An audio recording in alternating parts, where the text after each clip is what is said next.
Mesdames, Messieurs, bonjour et merci de nous rejoindre dans ce nouveau numéro de votre émission 100% Bénin sur SICA.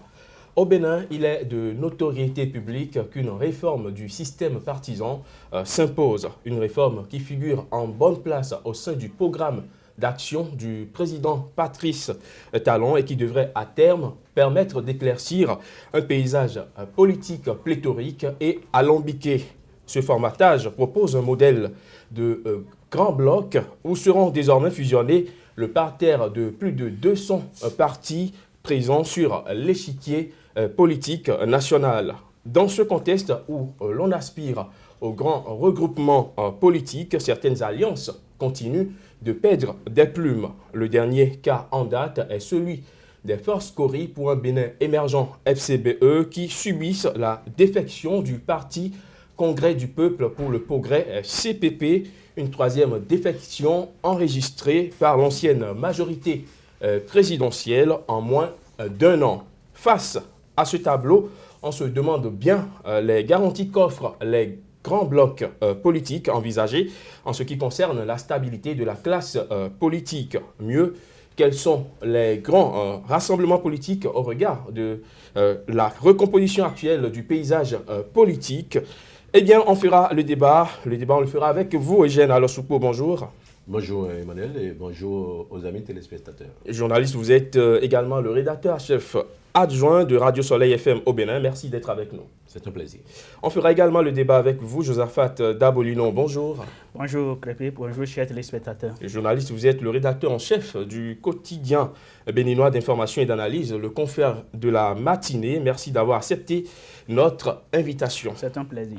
Eugène Alosupo, une nouvelle défection dans le rang des forces Cori pour un Bénin émergent. Le parti Congrès du Peuple pour le Progrès, CPP, s'est retiré lors de son congrès du week-end dernier. Il s'agit là de la troisième défection en moins d'un an depuis que l'ex-majorité a perdu le pouvoir. Visiblement, les choses ne semblent pas s'arranger pour les Cori.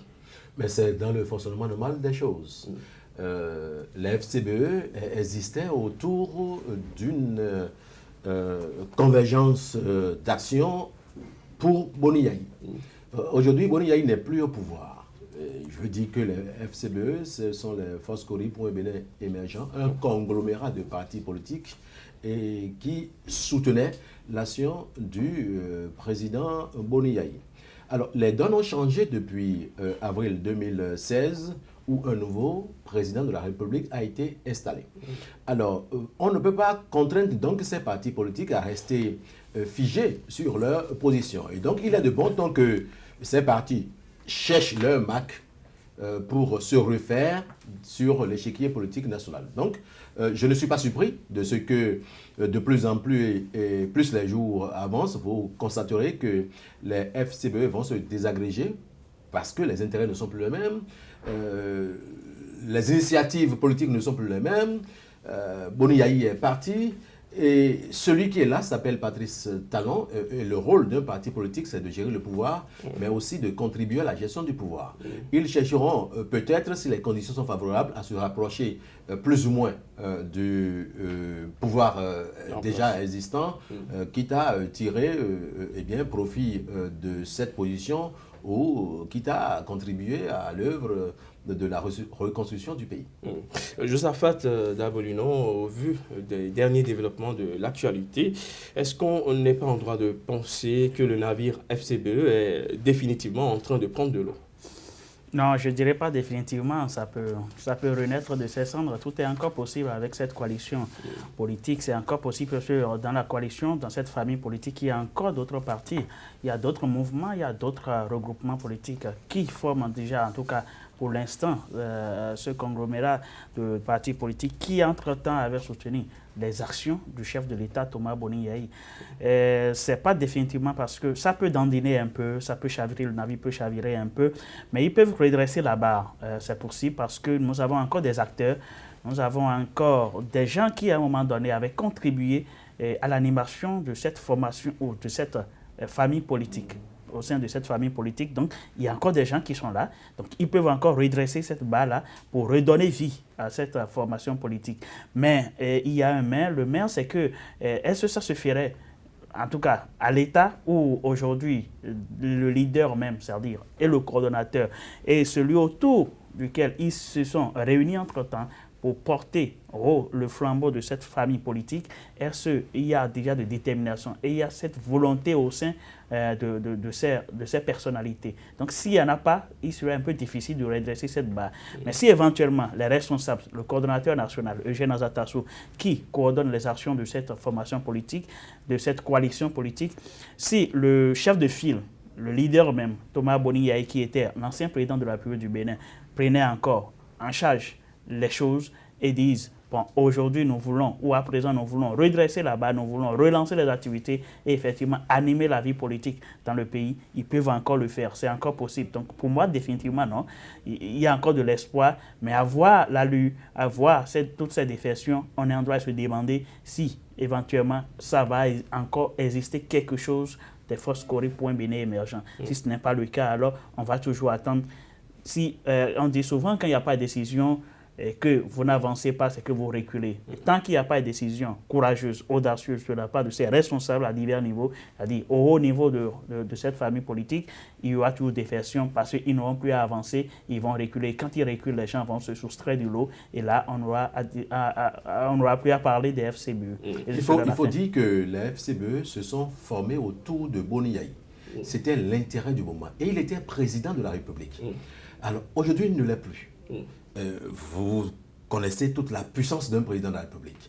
Et pour un oui ou un non, un président de la République peut décider de la vie de quelqu'un, peut décider d'attribuer des intérêts à des personnes. Et c'est ce qui s'est passé.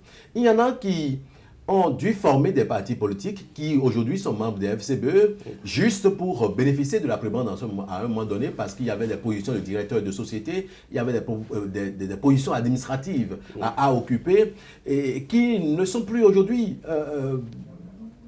en fait ces positions à ceux-là parce que c'est un nouveau régime qui est là. Et donc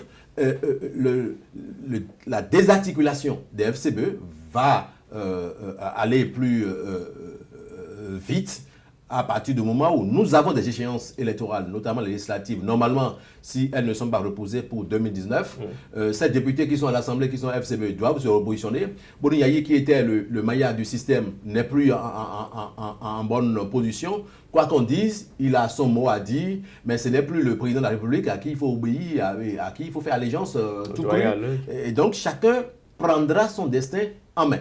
Et chaque leader de parti membre des FCBE a l'obligation de se déterminer. C'est vrai, il y a quelques-uns qui sont encore dans le système qui peuvent servir de guide. Ceux-là qui avaient occupé des postes de ministre à un moment donné et qui demeurent un peu forts. Mais ils n'ont plus le pouvoir. C'est important. Ceux-là qui sont des présidents de partis membres des FCBE vont chercher, c'est de nature humaine, à se rapprocher du pouvoir. Et ça pourrait être plus ou moins difficile pour les FCBE. À vous entendre, on a l'impression que vous n'êtes pas du même avis que Josaphat, qui pense qu'on peut toujours redresser la barre. Redresser, on peut tenter de relever un peu les choses, mais redresser totalement, ce n'est pas évident. Tout le monde n'a plus le même intérêt. Et aujourd'hui, il y en a qui estiment qu'il faut faire de l'opposition pour contrepasser talent, mais il y en a qui veulent aller à la rivière, comme le dirait l'autre. Vous n'avez qu'à observer le comportement des députés FCBE à l'Assemblée nationale. À un moment donné, ils se sont réunis à Grand Popo, dans l'ouest du Bénin, pour une réunion après le départ de Boni Yaye, mais ils n'ont pas pu trancher une position. Mais ils se sont quand même rapprochés un peu du pouvoir. Ils se sont rapprochés maintenant parce qu'il y a quelques-uns parmi eux qui étaient des partisans, même dans la vie active de ceux-là qui sont au pouvoir aujourd'hui, qui ont managé des business avec eux et qui aujourd'hui ne peuvent pas donner de la voix. Il faut le constater. Et donc, je dirais même que les plus dociles aujourd'hui pour le pouvoir en place, ce sont les FCBE. Parce qu'ils ont beaucoup, dans la gestion qu'on a décriée précédemment, il y a beaucoup de politiciens qui ont des affaires qui ne sont pas nécessairement propres et qui doivent faire allégeance pour exercer encore sur la scène politique ou pour avoir une vie tranquille. Alors, la défection du CPP est intervenue le week-end passé lors du 4e congrès ordinaire de ce parti. Un extrait de la déclaration politique du Congrès du peuple pour le progrès lors de ce congrès du week-end dit ceci, je cite: « L'engagement initial du CPP était de soutenir le président Boni Yayi jusqu'à la fin de son régime. Cet objectif atteint, le CPP a jugé nécessaire de retrouver son autonomie et de remobiliser sa troupe. Ainsi, le 4e congrès ordinaire a décidé de retirer le CPP de l'alliance FCBE. » Fin de citation. Eugène Alosupo, réaction. C'est ce que nous disions il y a un instant. Il y a quelques caractéristiques du CPP. Le CPP, c'est un parti qui est né dans la zone de prédilection de Boni Yayi, dans les collines. Et donc, il y a une proximité plus ou moins socio-culturelle entre le CPP et Boni Yayi en tant que citoyen béninois originaire d'une région. Mais ils ont senti, ces membres et fondateurs du CPP, de se départir des FCBE. Mais avant eux, il y a l'ancien vice-premier ministre, le professeur Abiola, qui a clairement dit que son parti quitte la FCBE. D'autres encore. Vous voyez ces personnes qui ont occupé des positions stratégiques. Vous savez, le professeur Abiola, à un moment donné, a été un homme incontournable du système. Il a fait beaucoup d'années au sein du gouvernement, notamment le dernier de Boni Yayi, et il a quitté le pouvoir avec Boni Yayi. Et pourtant, il a senti la nécessité de quitter la FCBE. Mais avant Abiola, il y a déjà Jean-Michel Abimbola du RND, le Rassemblement national pour la démocratie, qui est parti. Et pourtant, sous Boni Yayi, il était ministre chargé des affaires portuaires et puis ministre de la culture. Il est parti. Et c'est sous la bannière des FCBE qu'il occupe aujourd'hui la position du président de la commission du plan à l'Assemblée nationale. Et pourtant, il a pris sur lui la décision, du moins son parti a pris sur lui la décision de lâcher les FCBE. L'autre problème qui pourrait le motiver, c'est qu'on ne connaît pas aujourd'hui la destination des FCBE. Vous êtes d'accord avec moi que cette alliance politique est gérée aujourd'hui par un coordonnateur, mais qui a été toujours décrit à un moment donné parce qu'il y a beaucoup de personnes membres de cette alliance-là qui estimaient que Eugène Azatassou n'avait pas l'étoffe pour les diriger. Parce qu'il n'était qu'en ce moment simple maire d'une commune. Et pourtant, on lui a confié ça. Il y avait des ministres, il y avait des députés qui pouvaient faire ce boulot-là, mais on lui a confié cette responsabilité. Vous pensez que tout cela pèse aujourd'hui sur la chute? Tout cela va peser parce qu'il y a des mécontents là qui ont dû se taire parce qu'il y avait intérêt à se taire, parce qu'ils étaient en position administrative et vous savez, en ce moment-là, pour un oui ou un non, on pouvait vous relever de vos fonctions pour récalcitrance politique, etc. etc. Si en temps vous n'avez pas fait de marche, vous n'avez pas fait de messe pour la gloire du chef d'État qui nous avait dirigé. Et donc, ce qui se passe, c'est de l'ordre normal des choses. On peut dire que quelques-uns n'ont pas été reconnaissants, mais non. La reconnaissance, c'est pour le futur. Le passé est déjà un acquis, mais le futur, naturellement, on projette le futur sur le présent. Le présent aujourd'hui, c'est qu'il cherche d'ancrage dans un régime politique. Il veut que le parti existe. Et pour qu'un parti existe, il faut que ce parti ait de représentation, ne serait-ce qu'au point local, communal et au plan national. Je vais parler des députés, etc. Et tout parti rêve d'avoir un membre au gouvernement, etc. etc. Nous ne pouvons pas dire que ces partis doivent mourir, membres des FCB doivent mourir parce que Boni Yayi est parti. Non. Il appartient au FCB aujourd'hui de redorer leur blason. Il y a un congrès si je vous comprends bien, il s'agit d'une question de survie politique. Comment, selon vous, pourrait-on apprécier cette défection du CPP? Le CPP qui, il faut le préciser, est un parti membre fondateur des Forces Cori pour un Bénin émergent. Josaphat. Non, mais ça part d'abord du mauvais management. Du coordonnateur des Forces Cori pour un Bénin émergent, Eugène Azatassou, qui à un moment donné, du moins, a été décrié par, bien sûr, les responsables des partis politiques formant, bien sûr, les forces Koli, l'Alliance. Donc il y a un problème de management à ce niveau. Et si le coordonnateur national avait une vision prospective de la chose, avait une vision à long terme de la politique qu'on devrait mener au sein des forces Koli pour un Bénin émergent, je crois qu'à la veille des élections présidentielles ou même pendant les campagnes où les FCBE avaient connu un peu de problèmes par rapport à la désignation de leur candidat à l'élection présidentielle, on devrait quand même projeter pour dire si cela arrivait, en tout cas si notre candidat ne passait pas, qu'est-ce qu'on devrait faire, que devrait devenir notre formation politique, notre alliance politique, mais il n'y avait pas eu cette vision prospective, il n'y avait pas eu cette vision à long terme. On s'est campé juste sur le présent, on s'est dit, bon, nous avons un président, puisque nous avons un candidat, puisque c'est nous qui sommes au pouvoir, et que le candidat désigné, ça va être le premier ministre d'alors, donc il était normal, donc pour eux, c'est que la lettre devrait passer, ça devrait passer comme une lettre à la poste. Mais malheureusement, ce n'a pas été le cas. Sinon, on devrait déjà penser à ce que devraient devenir les forces Koli pour un Bénin émergent. Donc ça manque une vision prospective au niveau du coordonnateur national, au niveau également du leader. Le leader charismatique de cette alliance politique, le président d'alors, Thomas Boning-Yahi, qui à un moment donné a laissé aussi, il a lâché prise, puisque il s'est dit, je ne peux plus contrôler, en quelque sorte, ça s'avérait de cette façon, je ne peux plus contrôler la troupe, puisque des gens nourrissaient l'ambition également de se faire positionner à tel poste, donc je n'ai pas pu, je suis en fin de mandat, constitutionnellement, je ne peux plus me présenter. Donc, qu'est-ce qu'il faut faire? Et il y a eu toutes ces mauvaises décisions à un moment donné, ce qui a fâché pas mal de gens. À qui le tort? À Boning-Yahi qui a quitté le navire sans préparer l'avenir? Oui, mais la responsabilité lui incombe également. Et ça incombe beaucoup plus le coordonnateur qui devrait coordonner les actions. Lui, il est le coordonnateur. Et le mot coordonnateur, c'est qu'il devrait coordonner bien sûr les actions, il devrait regrouper la troupe. Mais depuis l'élection de Patrice Talon, depuis le 6 avril où il a prêté serment, est-ce que les FCBE se sont réunis pour donner leur position? Parce que si vous êtes dans au moins une fois.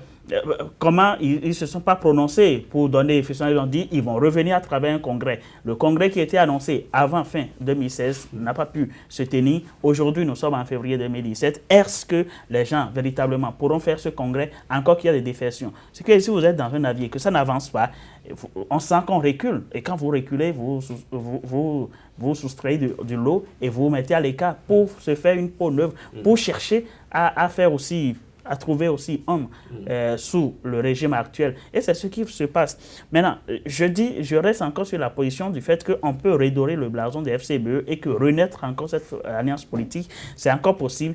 Aujourd'hui, nous avons encore des formations politiques, nous avons encore des partis politiques dans cette alliance, nous avons des mouvements. Il suffit au coordonnateur de prendre en charge les choses, de refaire son management, que le leader charismatique Thomas Boning-Yahi, qui aujourd'hui s'est tué complètement, qu'on ne voit plus sur l'échiquier, il pourrait quand même s'il ne veut pas s'afficher, s'il faut changer par exemple le coordonnateur, retrouver quelqu'un de plus dynamique qui pourrait faire le travail, on peut le faire. Puisque 2019 est là, nous avons les élections législatives, des gens inévitablement devront chercher à se positionner, à soit conserver leur poste au niveau de l'Assemblée nationale, ou soit des gens qui, à un moment donné, avaient milité, vont vouloir aussi aller au palais des gouverneurs. Donc, il faut quand même se repositionner. Et pour ce faire, nous avons un pouvoir en place. Et si, soit vous êtes avec le pouvoir, soit vous avez les carapaces aussi solides et dures pour aller seul, c'est-à-dire rester dans les forces Bénin émergent, ne pas parler le même langage que le régime actuel, mais réussit à décrocher son mandat pour le Parlement, pour le palais des gouverneurs. Si ce n'est pas le cas, alors on n'aura plus les FCBE, ça va disparaître parce que tout d'un coup, il y aura mauvais management et il y aura mauvaise volonté. Mais s'ils se sont réunis, comme le dit le parti CPP, s'ils se sont réunis autour de l'homme, parce que là, ce n'était pas autour d'un idéal, c'était autour de l'homme de Thomas Boning-Yahi, alors président de la République. Donc, ils avaient conduit les actions, ils avaient soutenu les actions de ce chef de l'État. Aujourd'hui, le chef de l'État n'est plus là. C'est normal. Il n'y a plus raison d'être. C'est naturel que les gens se retirent. Mais s'il y avait un idéal, s'il y avait une conviction politique et des gens se sont dit, mais puisque nous sommes à ce niveau, nous soutenons ces actions, nous soutenons cet idéal, là, on ne pourra pas faire défection. Dans d'autres pays, même si le parti, si la personne ou le leader n'est pas au parti, on se réunit toujours, on se renforce et on trouve on trouve quand même des mandats électifs, on trouve des gens qui sont élus au sein de la formation politique. Mais à l'allure où vont les choses, peut-être 2019 nous donner raison, on n'aura peut-être pas 10 députés venant des forces Kori Point Bénin. En tout cas, de cette coalition, même des gens qui font défection, ce n'est pas aussi possible qu'ils y arrivent, parce que s'ils vont y arriver seuls, on a vu comment ils ont été élus. S'ils doivent aller seuls, ce n'est pas aussi possible, ce n'est pas aussi évident, du moins, qu'ils puissent avoir renouvelé leur mandat. En attendant 2018, Eugène Alosopo. Oui, tout n'est pas allé pour le mieux au FCBE. Je suis d'accord. On a beau jeu à accuser le coordonnateur. Vous savez que le seul maître à bord s'appelle, en ce moment, c'était Boniaï, qui dictait la ligne de conduite des FCBE. Et cette manière de gérer l'alliance n'était pas du goût de tout le monde. Les gens se sont tus malgré eux. Aujourd'hui que Boniaï n'est plus là, ils ont la latitude de s'exprimer, de dire non à ce qui se passe. C'est parce qu'ils sont réunis autour de l'homme. Et il y avait quelques-uns qui étaient portés par Boniaï. Vous prenez par exemple l'ancien ministre des Finances, Komi Kouchi. Tout le monde savait sa proximité avec Boniaï. Il a monté les échelons de la manière la plus figurante possible, mais tout le monde n'était pas d'accord. Et il a failli être le président de l'Assemblée nationale du Bénin. Peut-être que s'il était président de l'Assemblée nationale du Bénin, on ne serait pas en train de dire que c'est Patrice Talon qui est le président de la République du Bénin, parce qu'on aurait trouvé la suite peut-être pour réviser la Constitution et l'imposer, parce que le problème qu'il avait en ce moment, c'est qu'il n'avait pas les 40 ans, eh bien, prescrit par la Constitution. Alors, toujours est-il que les FCBE sont au bord de l'éclatement aujourd'hui, on peut le dire. Est-ce que cette situation ne repose pas les problèmes de conviction et des idéaux autour desquels sont fondées les formations politiques au Bénin? À en croire la déclaration politique du CPP, l'engagement initial du parti était de soutenir le président Boniaï jusqu'à la fin de son régime. Aujourd'hui, il n'est plus là. La FCBE était donc constituée autour d'un homme et non autour des idées. Et aujourd'hui, que celui-là n'est plus au pouvoir, tout porte à croire que le bloc est condamné à disparaître, un peu comme le cas UBF sous le feu président Mathieu Kérékou.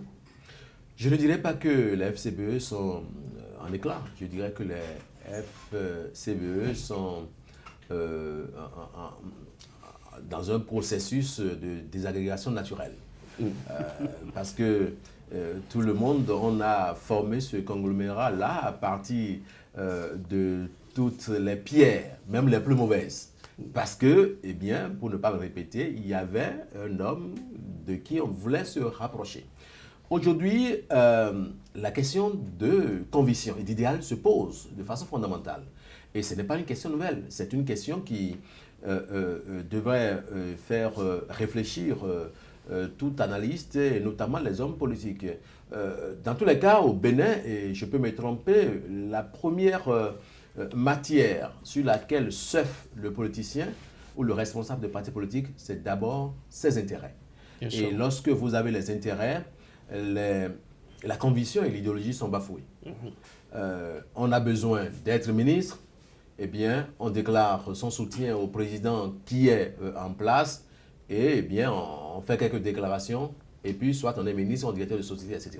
Les choses ont fonctionné comme ça jusqu'à ce moment-là, où c'est vrai qu'il y a quelques partis qui ont la conviction, mais ce n'est pas toujours évident. Ce n'est pas la chose la plus partagée ici.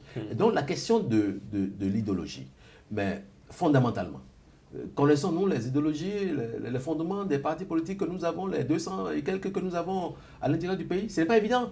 Ce sont des partis, d'abord, on les appelle partis peut-être par abus, mais il y a de ces formations politiques qui n'ont jamais fait de congrès depuis leur mise en place 15-10 ans. Et c'est le même président. Ce ne sont pas des partis, ils sont quoi? Ce sont des clubs électoraux, ce sont des clubs d'intérêt. Et ce n'est pas seulement au Bénin, dans beaucoup de pays africains, notamment au sud du Sahara, c'est comme ça.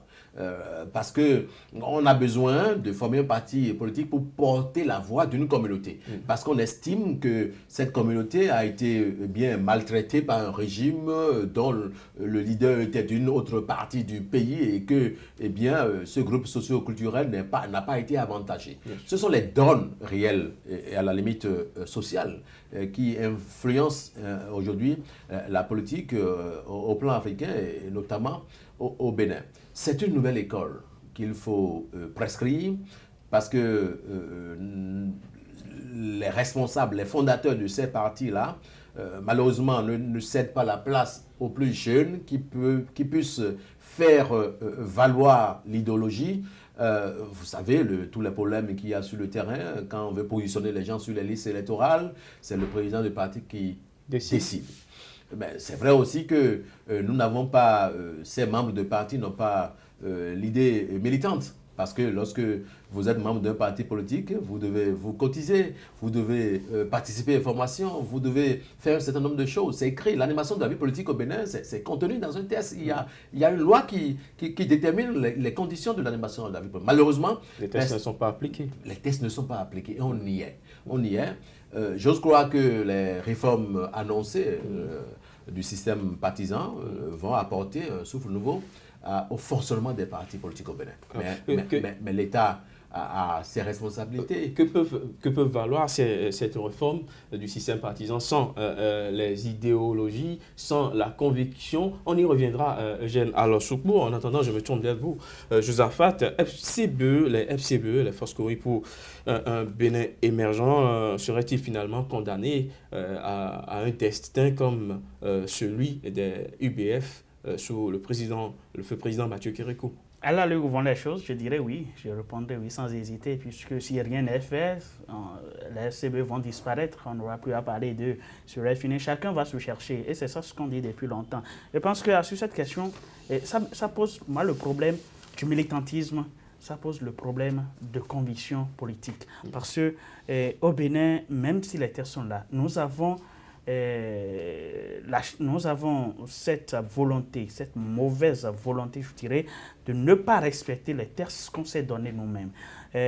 L'animation de la vie politique, tout est bien clair dans les textes qui régissent bien sûr la formation des partis politiques, mais on essaie, on fait le contournement, on arrive à avoir l'enregistrement de son parti politique, on fait la première déclaration, on peut appeler quelques presses, on fait la première déclaration, on fait la campagne médiatique et c'est fini. On n'entend plus parler ni du président, ni des membres, ni des actions de ces partis politiques. Donc d'office, on ne respecte pas. Mais avant, je sais que préalablement, avant que vous n'ayez l'enregistrement, on vous montre d'abord les textes, vous avez connaissance des textes. Mais on a connaissance de ces textes-là et on ne les respecte. Ce qui veut dire que ça pose le problème du non-respect des textes qu'on s'est donnés nous-mêmes. Donc tant qu'on ne respecte pas les textes, on ne pourra pas avoir grand-chose. On peut beau annoncer les réformes aujourd'hui avec le régime actuel que dirige Patrice Talon. On peut beau annoncer ces réformes, mais si on n'arrive pas à respecter les textes, si on n'arrive pas à respecter ce qui est écrit, ce qu'on s'est dit qu'on devrait faire, on va toujours parler, on va toujours aller dans ce décor. Parce que pour le militantisme, combien de militants, comme les Béninois en tant que militants dans un parti politique, arrivent quand même à cotiser pour la formation politique? Combien? Il n'en a pas. Qu'est-ce qui se passe? C'est le président ou le premier responsable de ce parti politique qui se dit, peut-être il a une petite manne financière, il se dit, bon, moi je dépense. Et pour le positionnement des listes pour les élections, on se dit, bon, puisque vous n'avez pas de l'argent, moi je décide. Je prends celui qui est le plus offrant. Donc, pour être tête de liste, il faut donner tel montant. Pour être tête de liste, il faut donner tel montant. Et les responsables aussi donnent, c'est-à-dire ceux-là qui veulent, vous voulez vous positionner, par exemple, vous donnez ce montant. Puisque le chef de parti n'a pas encore la cotisation, par exemple, de ses membres. Combien de partis politiques ici au Bénin disposent d'un cadre de membres politiques? Ils n'en ont pas. Bon, en tout cas, j'ai vu circuler à un moment donné pour un parti que je ne vais pas nommer. Mais à part ça, sur les 200 et quelques partis politiques que nous avons, combien ont ces cadres-là de membres? Il n'y en a pas. Donc ça pose le problème de militantisme. Et tant qu'on n'arrive pas à inculquer dans la tête du Béninois cette culture de militantisme et de cotisation pour l'animation de la vie politique. Sinon, comment vous voulez que, par exemple, le CPP qui a fait défection, aujourd'hui ils ont déclaré, heureusement, ils ont peut-être fait l'exception et que le fondateur du parti, Gounongbe, a laissé la présidence à un autre membre du parti pour la présidence. Donc, ce qui veut dire que c'est un changement. Est-ce que la présidente peut faire quelque chose si les militants, ceux qui se disent membres de la formation CPP, n'arrivent pas à cotiser? S'il n'y a pas de cotisation, on ne peut pas arriver. Donc, il faut du militantisme, il faut la volonté. Et pour ça, il faut commencer dès la base. Parce que pour moi, je ne suis pas trop sceptique, mais je vois qu'en fait, que cette génération, la génération des politiciens, c'est déjà pourri en quelque sorte. Il faudrait que les jeunes qui veulent se lancer dans la politique puissent arriver à inculquer dans la tête du Béninois, au niveau local, à la base, complètement que si vous voulez que notre formation s'impose pour les élections, il faudrait que vous contribuiez. Et contribuer, parce que ce qui se passe, c'est que le militant attend même l'argent du leader. Quelque part, est-ce que ce ne sont pas avec votre les leaders permission, politiques il est plus facile à Cotonou et dans les grandes villes du pays de distinguer les sièges des églises que les sièges des partis politiques. On n'en trouve pas. Parce que généralement, il n'y a pas de moyens pour.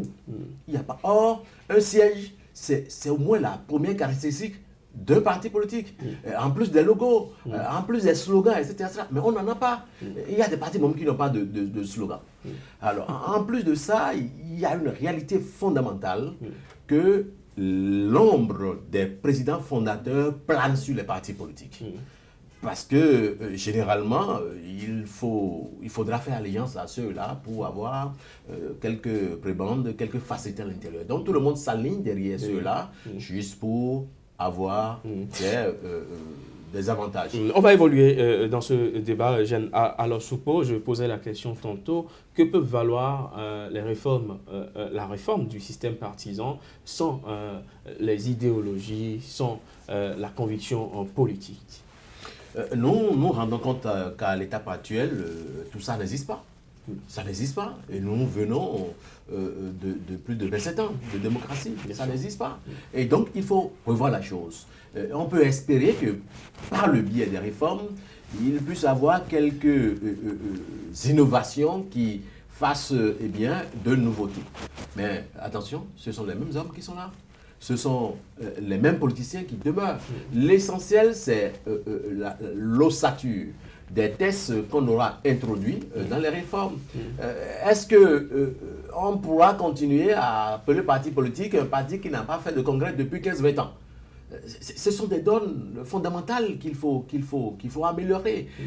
Parce que le candidat Talon a dit pendant la présidentielle qu'il mettra 1% du budget national à la disposition des partis politiques. C'est évident, la démocratie a un coût.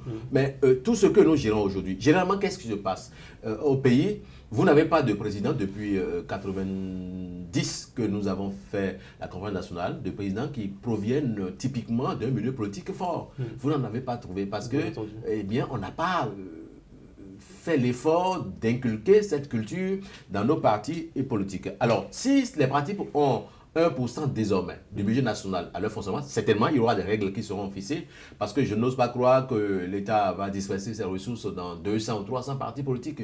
J'imagine par exemple qu'on dise pour être un parti politique d'envergure nationale, pour bénéficier de la subvention de l'État, il faudra avoir, nous en avons en matière de circonscription électorale 24 au Bénin, il faut avoir de députés dans au moins 12, 13 circonscriptions électorales réparties sur l'ensemble du territoire national. Cela compterait par exemple le PRD qui est dans l'est du Bénin, et le PSD qui est dans l'ouest du Bénin, et les partis qui sont dans le nord, etc., à se retrouver forcément pour former un bloc. Pour former un bloc. Et c'est la pression qu'il faut faire dans les tests contre ceux-là. Sinon, nous allons continuer. Mais lorsque vous avez formé ce bloc, par exemple, et que pendant une année, je suppose que vous avez pu avoir 150 millions de l'État, et que ce montant vous a aidé à former vos militants, à inculquer l'idéologie de votre alliance aux militants, vous aurez plus de militants fidèles, vous aurez plus de militants compétents à représenter l'image de votre parti politique. Donc, ils feront l'effort, au lieu de démissionner de ces blocs, au contraire, de le renforcer. Conséquence, nous aurons des ensembles politiques plus forts, plus dynamiques et plus fonctionnels qui vont animer davantage la vie politique nationale. Et c'est ça qu'il faut prôner dans les tests. Il faut que, et je crois que, puisqu'on nous a dit que des contacts ont été pris avec les milieux politiques quant à ces réformes-là, qu'on est soucieux de ces réalités nationales, politiques surtout, qui empêchent que nous puissions avoir des partis de vrais noms, des partis fonctionnels, des partis qui reflètent l'image de la démocratie. Quoi qu'on dise, malgré quelques difficultés que nous avons à l'intérieur, la démocratie n'a pas encore pris de l'eau de toutes parts. Il y a des institutions qui fonctionnent, nous avons un certain nombre de structures, la société civile plus ou moins active aujourd'hui, selon les commentaires. Donc nous continuons malgré tout, mais les démocraties les plus fortes que nous prenons en référence, la démocratie française, la démocratie américaine, ce sont des démocraties qui ont des siècles d'âge, de vieillesse, pour le dire. Donc on ne peut pas leur ressembler en du jour 27 ans au lendemain. En moins à ces démocraties-là qui ont quand même... Alors, parlons du modèle des grands blocs politiques qu'envisage la réforme du système partisan que porte le régime actuel, dans un contexte où de grandes alliances comme la FCBE enregistrent encore des défections. On se demande bien si ces grands regroupements politiques envisagés offrent des garanties pour une certaine stabilité de la classe politique. D'abord, avant de répondre à la question, je voudrais rebondir d'abord sur la fin de ce que disait Eugène Alosupo pour dire, on dit, une âme bien née n'attend pas la valeur des années. C'est comme ça. Donc, on peut avoir cet âge en démocratie, mais commencer par faire ce qui est bien. Parce que ce que nous copions, on copie au Bénin, par exemple, en matière de politique, ce n'est pas ça. On copie le mal. Ou du moins, on fait le mal pensant qu'on copie le bien. Ce qui se passe, si on arrive à inculquer cette culture de militantisme, je pense que ça devrait être un grand pas pour la bonne santé démocratique du pays. Maintenant, par rapport aux défections, par rapport à la réforme, vous savez, aujourd'hui, nous n'avons pas encore la réforme en place. On n'est qu'à l'étape embryonnaire, si je peux le dire. C'est-à-dire oui, mais on envisage d'aller au grand bloc politique. On envisage... Alors, ces blocs politiques offrent quelle garantie pour la stabilité de la classe politique? Parce que la classe politique, elle est instable. Qu'est-ce qui prouve qu'en allant à ces grands blocs, on aura une certaine stabilité? Si vous allez seul, c'est que vous allez très vite. Mais si vous allez ensemble, c'est que vous allez très loin. Et si nous voulons vraiment aller loin dans notre démocratie, il faudrait qu'on se mette ensemble. Et se mettre ensemble, ça ne peut qu'être avec les partis politiques. Aujourd'hui, peut-être, moi je suppose que ces gens qui font des versions au niveau de l'Alliance Foscori pour un Bénin émergent veulent se faire la peau neuve, veulent se stabiliser en quelque sorte en matière de gouvernance, de management, pour dire si on doit aller à la réforme, si on doit aller à cette réforme du système partisan, où nous devons regrouper les partis politiques pour éventuellement avoir un bloc politique assez plus solide et plus compétitif, si je peux le dire ainsi, alors il faudrait que je refasse la peau neuve, que je redore mon blason. Et c'est ce qui se passe. Des gens qui font des versions aujourd'hui vont se repositionner. Parce que quand on va maintenant entrer concrètement dans cette réforme politique où on aura des blocs, là ça pourrait permettre, les terres seront aussi taillées sur mesure. Il ne faudrait pas que les terres soient là et qu'on ne les respecte pas aussi. Parce que si on arrive à tailler ces terres, si on arrive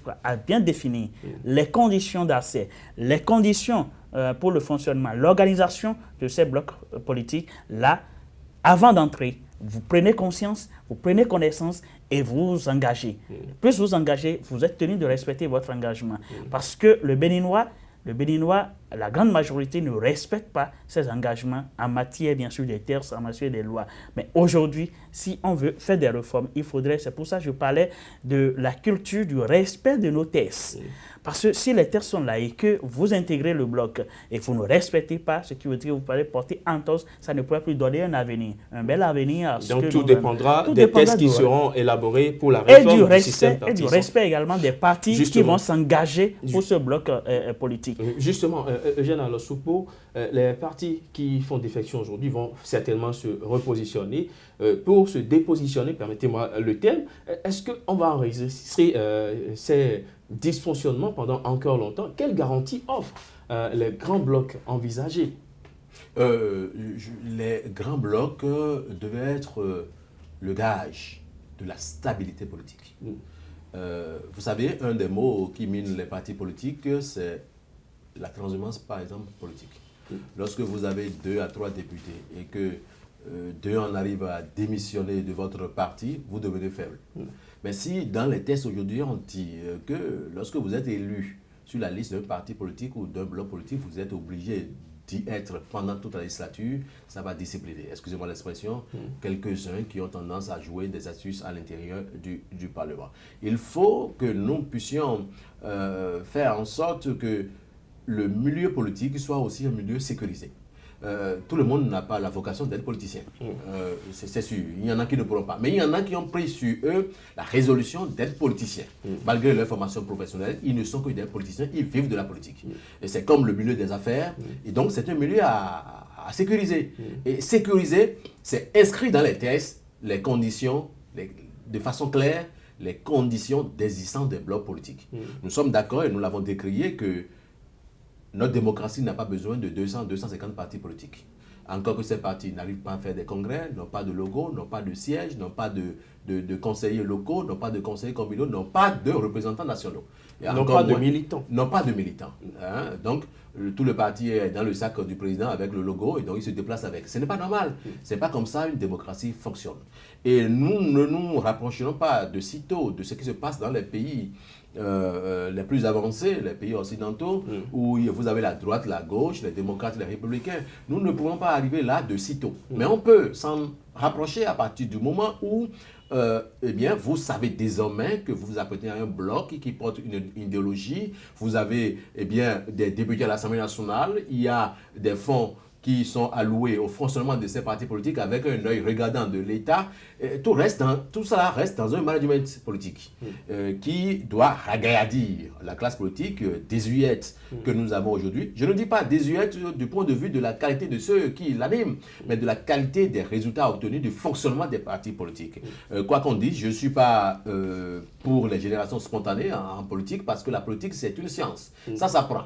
Et nous avons des jeunes politiciens qui sont plus voraces et plus dangereux sur la scène politique en matière de gestion de deniers publics que les plus vieux qu'on décrit, qui restent toujours en place et qui ont l'estime de quelques militants encore. Donc c'est un ensemble qu'il faut. J'imagine que lorsqu'on va en arriver aux réformes et qu'on va les mettre en place, eh bien tout le monde aura envie, ou beaucoup auront envie, d'entreprendre la carrière politique. Je dis bien la carrière politique. Alors, nous avons 2 minutes pour finir. Chacun aura 1 minute. Alors, parlons toujours des grands blocs politiques. Général Sopo, quels sont les grands rassemblements politiques au regard de la composition actuelle du pays, le paysage politique actuel? Quel grand bloc vous voyez sortir de ce paysage?